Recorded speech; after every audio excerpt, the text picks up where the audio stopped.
नमस्कार साथियों, welcome students. सबके लिए बहुत बहुत प्यार। आप प्रतीक्षा कर रहे होंगे और आपकी इस प्रतीक्षा को मैं ज़्यादा लंबा नहीं खींचेंगे। आज आपके लिए मैं इकोनॉमिक्स 12th क्लास के लिए जो टॉपिक लाया हूँ वो है उदासीनता वक्र अथवा तटस्थ वक्र, परिभाषा एवं विशेषताएं। ये टॉपिक मैंने कल भी बनाया था और उसको अपलोड भी किया, किंतु उसकी आवाज़ बहुत कम थी। मुझे लगा कि शायद रिकॉर्डिंग अच्छे प्रकार से नहीं हो पाए, क्योंकि स्वयं ही करना है जो कुछ करना है, रिकॉर्डिंग भी स्वयं करनी है। तो इसलिए मैं समझता हूँ कि अच्छी नहीं हो पाई होगी, आपको कम आवाज़ आ रही होगी।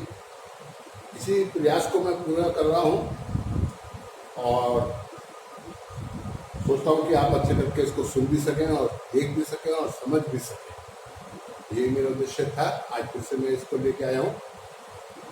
आज के इस टॉपिक में उदासीनता वक्र। देखिए, आपको हमने दृष्टिकोण विश्लेषण के बारे में विस्तार से समझाया। दृष्टिकोण किसे कहते हैं, तो दृष्टिकोण क्या होता है, सीमांत और औसत दृष्टिकोण क्या है, इसको हमने भली बात समझाया। दृष्टिकोण जो है उसको मुद्रा के रूप में मापने की एक मान्यता है कि दृष्टिकोण का मापन मुद्रा के रूप में हो सकता है। यही उसका एक बड़ी कमी भी है। यहाँ उदासीनता वक्र विश्लेषण या उपभोक्ता के व्यापार का अध्ययन करने की दूसरी पद्धति है उदासीनता वक्र विश्लेषण। तो इस उदासीनता वक्र विश्लेषण में हमें दृष्टिकोण को मापने की आवश्यकता नहीं पड़ती और ये प्रोफेसर हिग्स और प्लेटो का दिया हुआ है। तो आप समझिए कि उदासीनता वक्र से हमारा क्या अभिप्राय है।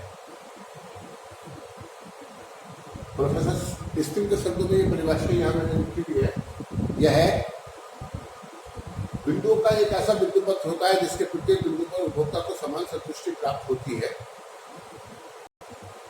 जिसके कारण वह इन बिंदुओं के प्रति उदासीन हो जाता है और इसीलिए इसको उदासीनता वक्र कहते हैं।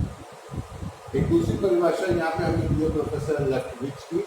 एक अंतिम मान वक्र x और y के विभिन्न संयोगों को प्रकट करता है, जिससे उपभोक्ता को एक समान यानी सामान्य दृष्टिकोण प्राप्त होता है। क्या होता है? दो वस्तुओं के अनगिनत कॉम्बिनेशन हो सकते हैं, संयोग हो सकते हैं, जिन्हें उपभोक्ता पसंद करता है और खरीदता है, खरीदने के लिए तत्पर।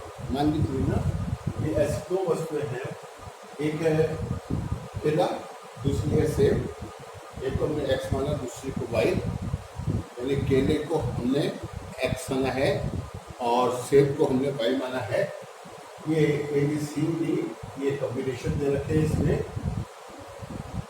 पहले कॉम्बिनेशन के अनुसार उपभोक्ता के पास केले की 1 इकाई और सेब की 25 इकाइयाँ होती हैं, जिससे उपभोक्ता को x के बराबर संतुष्टि प्राप्त होती है। अब यही जब वह दूसरी इकाई सेब की प्राप्त करता है, तो अब पहले की तुलना में उसे केले की मात्रा को घटाना पड़ेगा। ठीक है ना? अर्थात वो सेब की एक अधिक इकाई क्रय करने के लिए या एक इकाई अधिक उपभोग करने के लिए, केले की एक अधिक इकाई उपभोग करने के लिए सेब की कुछ मात्रा का प्रतिस्थापन x के साथ करेगा। कितना होगा ये? मान लीजिए दूसरी इकाई उसको मिलती है केले की, तो ऐसे में वो सेब की कुछ मात्रा घटाता है, अर्थात अब उसके पास सेब की 18 इकाइयां रहती है। ये मान के चलिए 18 सेब उसके पास में रहते हैं, तो ऐसे में 25 माइनस 18 बराबर 7, एक अतिरिक्त केला प्राप्त करने के लिए वह सेब की 7 इकाइयों का त्याग करता है। और ऐसे में जो उसकी प्रतिस्थापन दर होगी, यहाँ पे एक अतिरिक्त कॉलम आप आगे बना सकते हैं, यहाँ पर लिख देते हैं प्रतिस्थापन दर 1:7 होगी। इसी क्रम में जब वो सी कॉम्बिनेशन को चूज करता है तो ऐसे में एक अतिरिक्त इकाई उसको और मिल जाएगी और केले की मात्रा 18 से घटकर 12 रह जाएगी, अर्थात उसे 6 सेब की इकाइयों का 6 इकाइयों के बराबर त्याग करना पड़ेगा एक केले की अतिरिक्त इकाई को प्राप्त करने के लिए। और इसलिए अब ये प्रतिस्थापन दर क्या होगी? 1:6 होगी। अगर एग्जाम में प्रतिस्थापन दर आ जाए तब भी आप इसको लिख सकते हैं, इसी से स्पष्ट हो जाएगा ये भी आपको। ठीक है, यहाँ पे इस कॉलम को मिटा देना और उसकी जगह प्रतिस्थापन दर लिख देना है केले के लिए सेब की प्रतिस्थापन दर। चलिए आगे चलते हैं। ये उसका तीसरा कॉम्बिनेशन हो गया। अब केले की एक अतिरिक्त इकाई लेने के लिए उसके पास अब सेब की 12 इकाइयां रह जाएगी। ऐसे में एक अतिरिक्त इकाई केले की लेने के लिए उसने कितने सेबों का त्याग किया? 12 माइनस 7 बराबर 5 के बराबर त्याग किया और उसकी प्रतिस्थापन दर होगी 1:5।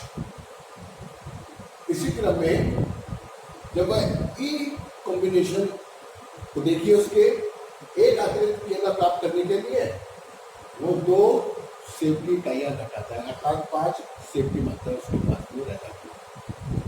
तो ये जो विभिन्न कॉम्बिनेशन है A B C D E, ये क्या बता रहा है कि एक केला 25 सेब उसे एक्स के बराबर संतुष्टि दे रहे हैं। कितना? एक केला 25 सेब एक्स के बराबर संतुष्टि दे रहे हैं।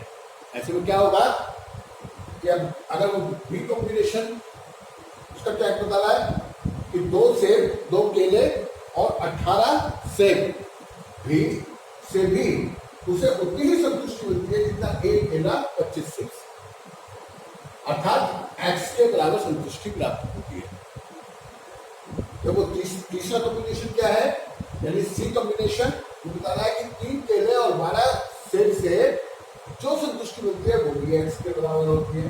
अर्थात ये जो विभिन्न संयोग हैं, प्रत्येक संयोग से उपभोक्ता को एक समान संतुष्टि प्राप्त हो रही है, या क्या प्रत्येक बिंदु से उपभोक्ता को समान संतुष्टि प्राप्त हो रही है। तो ऐसे अनगिनत बंडल हो सकते हैं या संयोग हो सकते हैं, या हम ये कहें कि उपभोक्ता का प्रेफरेंस हो सकता है, अनुराग हो सकता है, कुछ भी लिख सकते हैं आप। कई सारे शब्द मैंने बोल दिए हैं जिससे उपभोक्ता को 2 वस्तु के विभिन्न संयोगों से समान संतुष्टि प्राप्त होती है। जिस तालिका से बात मैंने स्पष्ट कर दी है, यदि इस तालिका के अनुसार हम वक्र बनाए तो वह वक्र उदासीनता वक्र होगा। ठीक है ना? पहले संयोग को प्रकट करना है, फिर दूसरे को, फिर तीसरे को, जितनी मात्रा देखिए हमने लिखा है फिर केले की मात्रा लिखा है एक्स, ओ एक्स अक्ष पर आधा लिखा है। ये आप किसी रेखा चित्र को पढ़ते हैं, जैसे पढ़ते हैं ओ एक्स अक्ष पर केले की मात्रा को, यानी एक्स वस्तु की मात्रा को प्रदर्शित किया गया है, तथा ओ वाई अक्ष पर सेब की मात्रा अर्थात वाई को प्रदर्शित किया गया है। ठीक है, अब जो ये बिंदु सारणी तालिका में दे रखे हैं ए बी सी डी, इस पर कितने सेब की मात्रा है, कितने केले की मात्रा है, उसको जो है हमने यहाँ रेखा चित्र में लगा देना है।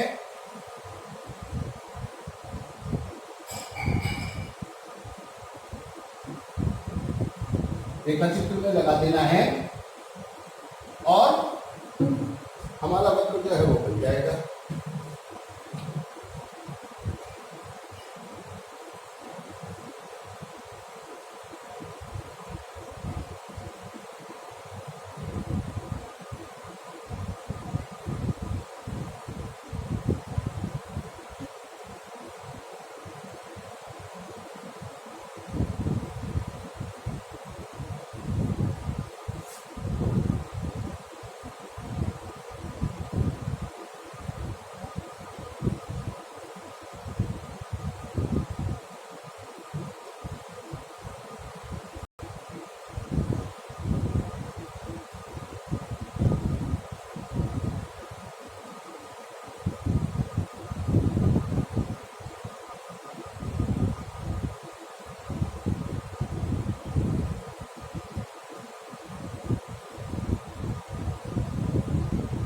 ये कल की दलील तालिका थी और इसीलिए कल जो हमने समझाया था वो दूसरा ढंग से समझाया था।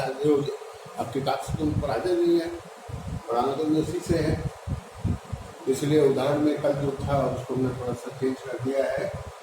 तो यहाँ देखिए पहली इकाई केले की और सेब की इकाई है 25, तो ये सीधे सीधे यहाँ से सीधी रेखा उठानी है आपने इस तरीके से, ठीक है। और 25 के सामने इस तरीके से करके ये जो बिंदु है इस बिंदु को आप बना देंगे। उसके बाद क्या है, दो इकाइयाँ केले की है, बी कॉम्बिनेशन ये हमारा ए बिंदु है, अभी हम इसको लगाएंगे।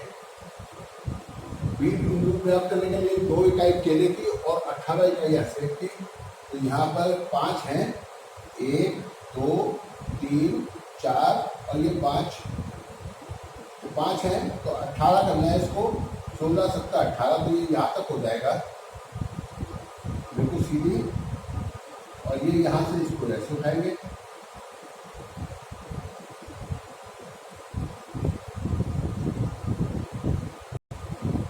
ये बिंदु आ जाएगा।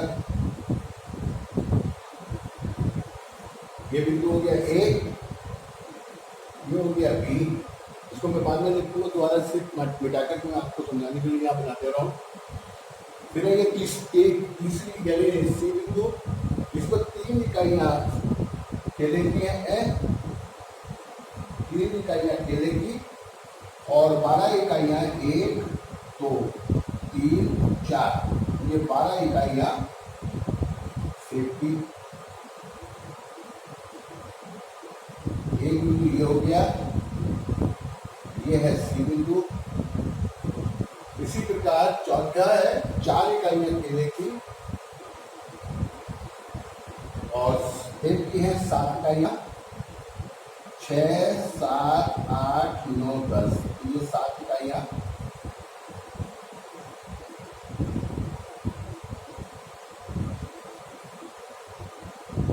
सेब की, 4 इकाई केले की, 7 इकाइयाँ सेब की। इसके बाद है 5 इकाइयाँ केले की और 5 ही इकाइयाँ सेब की। तो ये इस तरीके से हमने ये विभिन्न संयोगों को प्राप्त किया, उन बिंदुओं को प्राप्त किया A B C D E, और ये जो बिंदु हमने प्राप्त किए इनको हमने इस तरीके से मिलाते हुए ये वक्र बना दिया। देखिए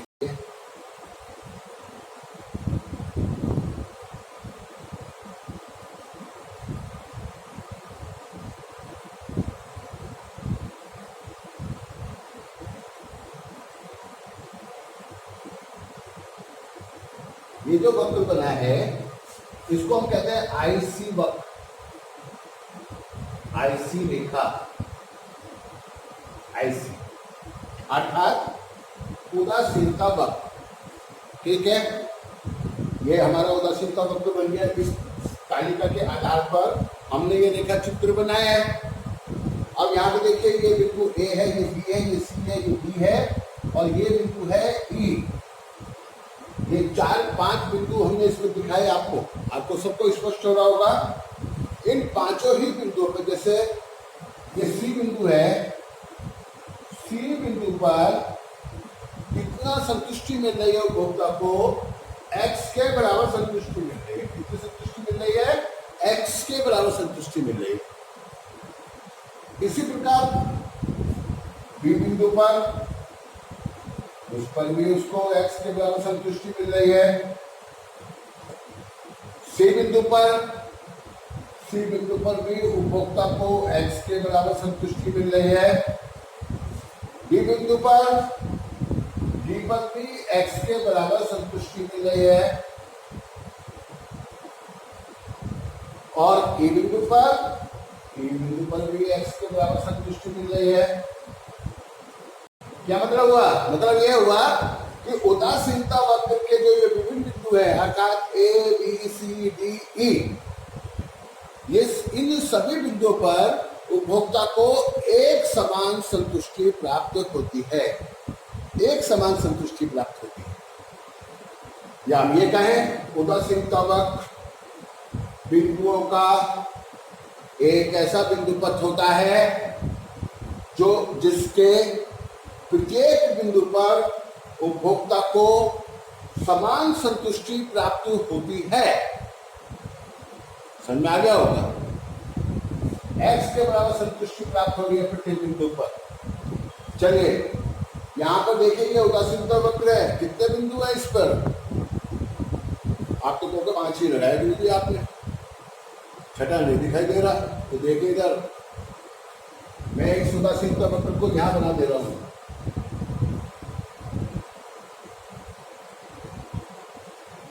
ये आईसी रेखा है, उदासीनता वक्र। अब इसमें बिंदु लगा रहा हूं मैं, देखिए कितने बिंदु हैं, गिनते चले जाइए और मुझे भी बताइए कि इनके कितने बिंदु हैं। कुछ समझ आया? कोई भी रेखा हो, सरल रेखा हो या वक्राकार रेखा हो, अनगिनत बिंदुओं से मिलकर बनती है। आप तो गणित में पढ़ चुके होंगे। 2 या 2 से अधिक बिंदुओं को मिलाकर जो रेखा बनती है, जो आकृति बनती है, उसको रेखा कहते हैं। मिल गए, इनको मिला दो, ये रेखा बन गई। ये वक्राकार है, वो सरल रेखा है। समझ में आ गया होगा? तो इस उदासीनता वक्र में भी अनगिनत बिंदु हैं। उदासीनता वक्र मात्राओं के उन बिंदुओं को प्रदर्शित करने वाला वक्र होता है जिसके प्रत्येक बिंदु पर उपभोक्ता को समान संतुष्टि प्राप्त होती है। इसलिए वह, चूंकि सभी बिंदुओं पर समान संतुष्टि प्राप्त होती है, इसलिए वह इन बिंदुओं के प्रति उदासीन हो जाता है और इसीलिए इसको उदासीनता वक्र कहते हैं। चलिए मैं एक उदाहरण देता हूं आपको। मैं आपके घर आया और आपके पास मिठाई रखी थी। आपने मेरे लिए तस्तरी में, प्लेट में एक बर्फी का टुकड़ा और एक रसगुल्ला, एक बालूशाही और एक अन्य को मिठाई रख दी। अब आप मुझसे कह रहे हैं कि गुरुजी मिठाई ले लीजिए, है ना, कोई सी एक उठा लीजिए। अरे मैंने तुम कोई सी भी छोड़ दो। क्यों? क्योंकि मुझे तो सब पसंद है, मुझे तो सबसे एक जैसी संतुष्टि मिलेगी। अब 3 लोग और वहां खड़े हुए, मैंने आप ले लो जो आप जिसको जो पसंद है, मुझे तो सबसे बराबर संतुष्टि मिलती है। ऐसे में क्या किया मैं उन मिठाइयों के प्रति उदासीनता प्रकट कर रहा हूँ। अर्थात जैसे A B C D E है, इनसे मुझे समान संतुष्टि मिल रही है, तो मैं ए को भी चुन सकता हूँ, बी को भी चुन सकता हूँ, सी को भी चुन सकता हूँ, डी को भी चुन सकता हूँ और ई को भी चुन सकता हूँ, क्योंकि मुझे समान संतुष्टि प्राप्त हो रही है।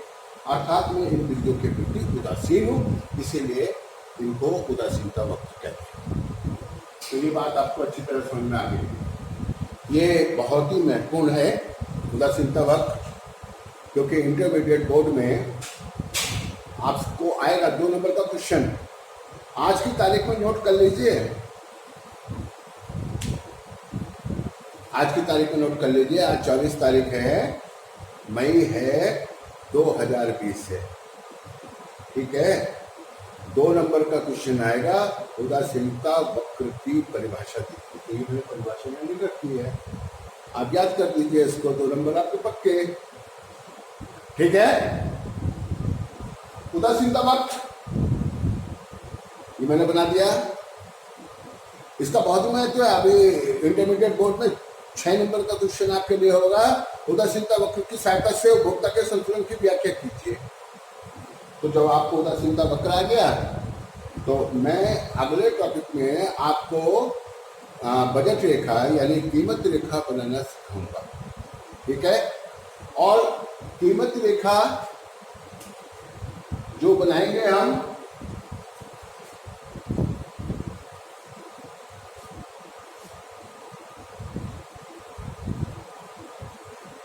उदासीनता वक्र के जिस बिंदु पर कीमत रेखा और उदासीनता वक्र रेखा का ढाल जिस बिंदु पर इक्वल होता है, बराबर होता है, उस बिंदु पर उपभोक्ता को अधिकतम संतुष्टि प्राप्त होती है। अब ये कीमत रेखा आपको जानना है, उदासीनता वक्र मैंने बता दिया है। अगले टॉपिक में हम उपभोक्ता द्वारा यानी उपभोक्ता के संतुलन की उदासीनता वक्र विश्लेषण द्वारा व्याख्या करेंगे। ठीक है, तो उदासीनता वक्र की परिभाषा याद करेंगे, बनाना सीखेंगे। इसी के साथ में आपको इसकी विशेषताएं और बता दूं। देखिए, उदासीनता वक्र मूल बिंदु O के प्रति उन्नतोत्तर होता है, अर्थात ऊंचाई की ओर जाता हुआ होता है, बाएं से दाएं की ओर ऊपर जाता हुआ होता है, जिसको हम कहते हैं उन्नतोत्तर। उन्नतोत्तर होता है।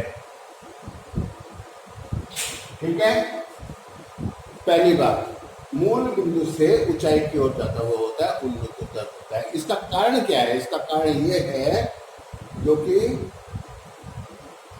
एक वस्तु की एक अतिरिक्त इकाई प्राप्त करने के लिए दूसरी वस्तु की मात्रा का त्याग करना पड़ता है, अर्थात प्रतिस्थापन दर।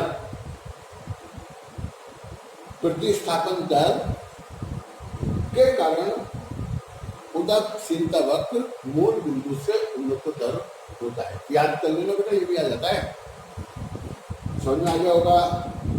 अब हमें बताना है आपको कि 2 उदासीनता वक्र कभी भी एक दूसरे को नहीं काटते हैं। ठीक है, चलिए मैं आपको बता दूं, एक उदासीनता वक्र ये है और दूसरा उदासीनता वक्र यहाँ बना रहा हूं, ये है IC1, IC1 है। अब ये जो उदासीनता वक्र मैंने बनाया है, ये दोनों एक दूसरे को इस बिंदु पर काट रहे हैं, एस बिंदु है, समझ गए? एस बिंदु पर काट रहे हैं। ऐसा होता ही नहीं है। क्यों नहीं होता? यहाँ पर उपभोक्ता को संतुष्टि मिलेगी, ये जो संतुष्टि मिलेगी, और इस रेखा पर जो संतुष्टि मिलेगी, इस बिंदु और इस बिंदु पर, क्योंकि जो नीचे का उदासीनता वक्र है, उस वक्र पर उन्नतोत्तर ऊंचाई की ओर जाते हुए उदासीनता वक्र पर अधिक संतुष्टि मिलती है। तो बी बिंदु और एच बिंदु, एच बिंदु पर बी बिंदु से कम संतुष्टि मिलेगी, सी बिंदु और आई बिंदु, तो यहाँ आई बिंदु पर भी कम मिलेगी। लेकिन ये एस बिंदु है, ये इस उदासीनता वक्र का भी बिंदु और इस उदासीनता वक्र का भी बिंदु है, तो यहाँ पर जो है समान संतुष्टि मिलेगी। अगर इस वक्र पर जो संतुष्टि मिल रही है एस बिंदु पर, बी बिंदु पर जो मिल रही है वही एस पर मिल रही है, या एच बिंदु पर जो संतुष्टि मिल रही है वही एस पर मिल रही है, कैसे मान लेंगे आप? यहाँ तो बता रहे हैं कम मिलेगी और यहाँ बता रहे हैं बराबर मिलेगी, कैसे मिलेगी? तो चूंकि एक ही उदासीनता के प्रत्येक बिंदु पर समान संतुष्टि प्राप्त होती है, इसलिए यह हो नहीं सकता। दूसरी बात, उदासीनता वक्र, 2 उदासीनता वक्र कभी एक दूसरे को नहीं काटते। उदासीनता वक्र गोलाकार हो सकता है, ठीक है। और यदि उदासीनता वक्र के ऊपर कोई बिंदु है तो उसका मतलब वो उपभोक्ता के प्रोजेक्ट से बाहर का है, ठीक है, जिसको वो नहीं खरीदने का। चलिए इसको हम कल देखेंगे। आज उदासीनता मानचित्र और देख लीजिए। जैसे एक वक्र ये बना हुआ है,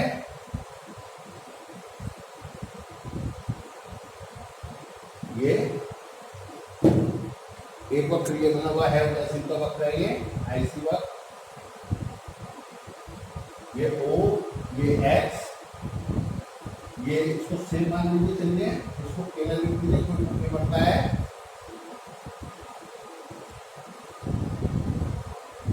ये एक्स वस्तु है, ये वाई वस्तु है, ऐसा लिख दीजिए, कोई फर्क नहीं पड़ेगा। वो वक्र है, एक और बना ले ऐसा, IC1 और बना दे, IC2 और बना दे, IC3 और बना दे, IC4।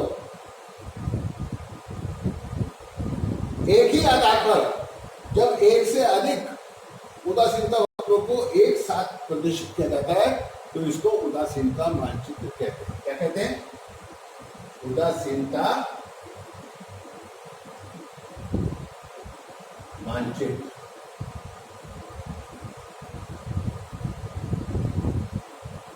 उदासीनता मानचित्र कहते हैं। बेटा ये भी एग्जाम में आता है, 2 नंबर का क्वेश्चन आता है, उदासीनता मानचित्र बनाइए। तो देखिए बना हुआ है, बना देना, ठीक है। और आप लोग पढ़ रहे हैं, कम से कम हमें भी ये पता चले कि आप पढ़ रहे हैं। अब देखिए हमको तो पसीना आ रहा है, आपके लिए मेहनत कर रहे हैं।